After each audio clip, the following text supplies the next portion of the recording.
안녕하세요. 여러분의 경제학 장친, 경제학장 박사입니다.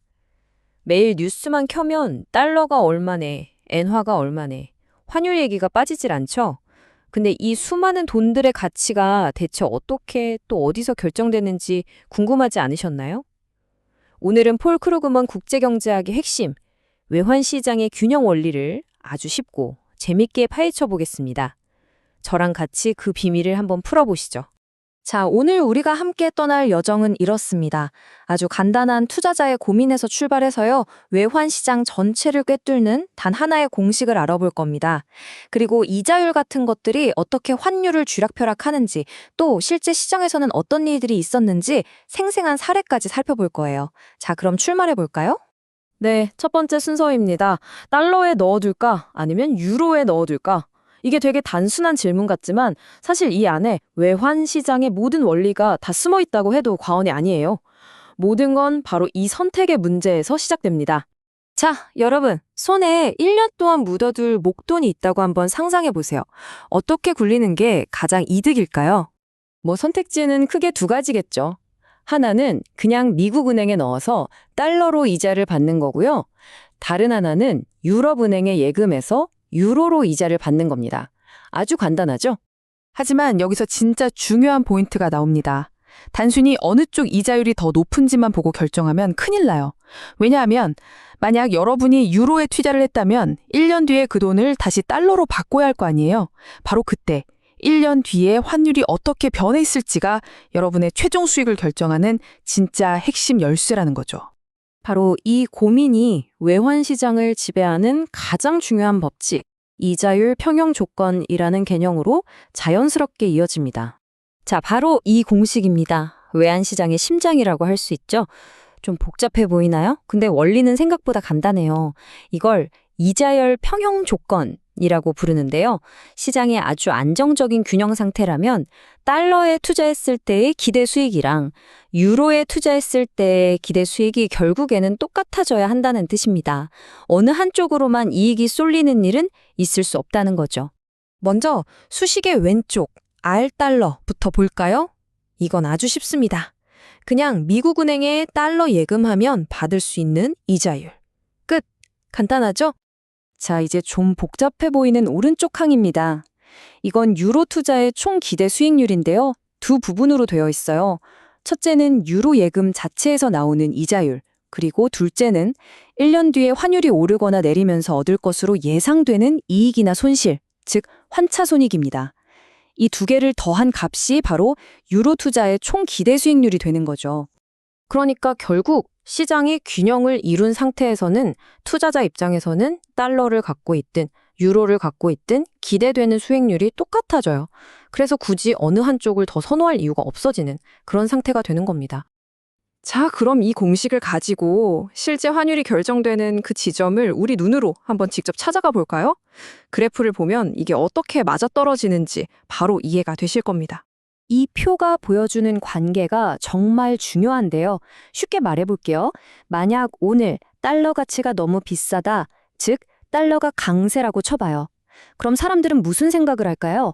아, 앞으로는 달러 가치가 좀 떨어지고 유로가 오르겠구나 하고 기대를 하겠죠. 바로 그 기대감 때문에 유로에 투자했을 때의 예상 수익률이 더 높아지는 겁니다. 반대 경우도 마찬가지고요. 방금 본 그 관계를 그래프로 옮기면 바로 이렇게 오른쪽 아래로 내려가는 우하향하는 곡선이 만들어집니다. 이 파란 선 위에 있는 모든 점들은 각각의 현재 환율 수준에서 우리가 유로예금으로부터 기대할 수 있는 총 수익률을 나타내는 거예요. 자, 그리고 드디어 답이 나왔습니다. 달러 예금 수익률은 정해져 있으니 이렇게 수직선으로 나타낼 수 있고요. 변동하는 유로 예금 기대 수익률 곡선과 이 수직선이 딱 만나는 지점, 바로 이 1번 지점에서 시장은 균형을 이루는 겁니다. 그리고 이때 환율이 바로 우리가 찾던 균형 환율이 되는 거죠. 좋습니다. 이제 이 모델을 가지고 좀 더 재밌게 놀아볼 시간이에요. 중앙은행이 금리를 바꾼다거나 하는 실제 현실에서 일어나는 일들이 환율을 어떻게 바꾸는지 한번 직접 보시죠. 자, 이런 상황을 가정해 봅시다. 미국 중앙은행이 갑자기 기준금리를 올렸어요. 그럼 어떻게 될까요?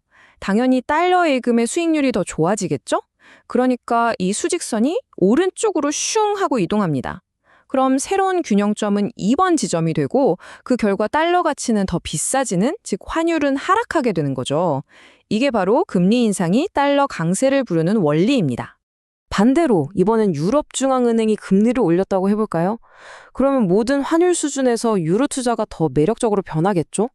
그래서 아예 이 곡선 자체가 통째로 위로 점프를 해버립니다. 결과적으로 새로운 균형점에서는 달러 가치가 떨어지는, 즉 환율이 상승하는 달러 약세 현상이 나타나게 되는 겁니다. 그럼 이제 이런 이론적인 원리가 실제 돈이 오가는 시장에서 얼마나 강력하게 작동했는지 보여주는 아주 유명한 사례를 하나 살펴보겠습니다. 바로 엔캐리 트레이드입니다. 이 그래프 좀 보세요. 저열 어마어마하죠? 투자자들이 거의 공짜나 다름없는 일본 엔화와 금리가 높았던 다른 나라 통화, 그 이자율 차이 하나만으로 말 그대로 돈을 복사하던 시절을 보여주는 겁니다. 전략은 기가 막히게 단순했어요.